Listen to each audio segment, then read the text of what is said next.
কেতিয়াবা গোপন মহিলাৰ গা ধোৱাৰ ভিডিঅ' ৰেকৰ্ড কৰি গ্ৰেপ্তাৰ। আকৌ কেতিয়াবা শ্বপিং মলত গোপনে মহিলাৰ কাপোৰ সলনি কৰাৰ ভিডিঅ' ৰেকৰ্ড কৰি গ্ৰেপ্তাৰ। এনেকুৱা কেইবাটাও কুকান্ত কৰা সৰভোগৰ ৩ নং ৱাৰ্ডৰ ৰিপন আহমেদৰ বিৰুদ্ধে এইবাৰ কঠোৰ পদক্ষেপ মহামান্য আদালতৰ। ৩ বছৰৰ কাৰাদণ্ড আৰু ২০,০০০ টকাৰ জৰিমনা বিহা হ'ল ৰিপন আহমেদক আৰু জৰিমনা আদায় নিদিলে অতিৰিক্ত ৬ মাহৰ কাৰাদণ্ড। সৰভোগৰ ৰিপন আহমেদ নামৰ যুৱকজনে সৰভোগৰ এগৰাকী মহিলাই গা ধুই থকাৰ সময়তে ভিডিঅ' কৰি থাকোঁতে ধৰা পৰাত তেওঁৰ বিৰুদ্ধে সৰভোগ আৰক্ষী থানাত এখন এজাহাৰ দাখিল কৰিছিল ভুক্তভোগীয়ে।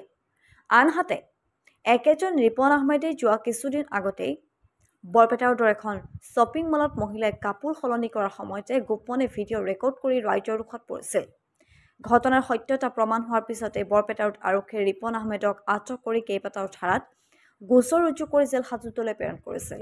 অৱশেষত যোৱাকালি বৰপেটা অতিৰিক্ত মুখ্য ন্যায়াধীশ দেৱব্ৰত কলিতাৰ আদালতে ৰিপন আহমেদৰ বিৰুদ্ধে প্ৰদান কৰে গুৰুত্বপূৰ্ণ ৰায়দান।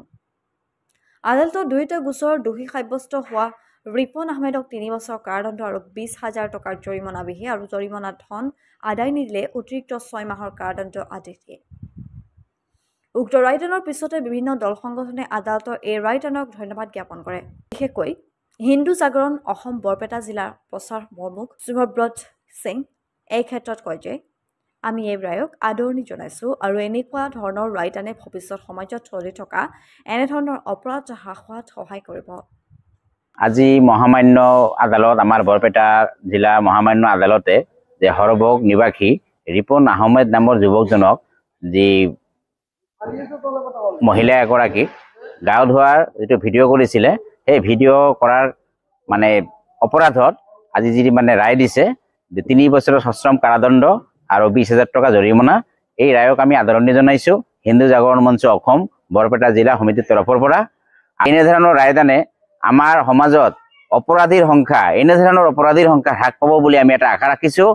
আৰু এই ধৰণৰ যি ঘটনা সচৰাচৰ আমি শুনা পাইছোঁ ঘটি আছে, কিন্তু এই ধৰণৰ ৰায়দানে আমাৰ যি ন্যায়ৰ ওপৰত যি আদালতৰ যিটো ব্যৱস্থা আছে এই ব্যৱস্থাৰ ওপৰত মানে আমাৰ সৰ্বসাধাৰণ ৰাইজৰ বিশ্বাস এটা বৃদ্ধি পাব বুলি আমি আশা ৰাখিছোঁ। যোৱা কিছুদিন আগতে সেই একেজন যুৱকে বৰপেটাৰ এখন শ্বপিং মলতো এনেকুৱা ঘটনা সংঘটিত কৰিছিল।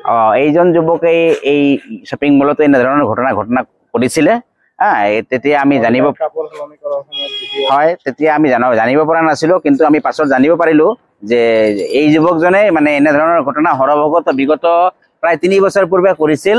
আৰু সেই ঘটনাৰ সংক্ৰান্ততে আজি মহামান্য আদালতে এই যুৱকজনৰ বিৰুদ্ধে ৰায় প্ৰদান কৰিছে আৰু আমি এই ৰায়দানক আমি মানে আদৰণি জনাইছোঁ হিন্দু জাগৰণ অসম বৰপেটা জিলা সমিতিৰ তৰফৰ পৰা। জিলাৰ অতিৰিক্ত মুখ্য ন্যায়াধীশ দেৱব্ৰত কলিতাৰ আদালতে আজি এই ৰায়দান কৰিছে। এই ৰায়দানক আমি হিন্দু জাগৰণ অসম বৰপেটা জিলাৰ তৰফৰ পৰা আদৰণি জনাইছোঁ। আৰু এই ধৰণৰ ৰায়দানে আমাৰ সমাজত এই ধৰণৰ যিবিলাক মানে দুষ্কৰ্ম হৈ আছে এই দুষ্কৰ্মবিলাক মানে প্ৰতিহত কৰিব বুলি আমি এটা আশা ৰাখিছোঁ।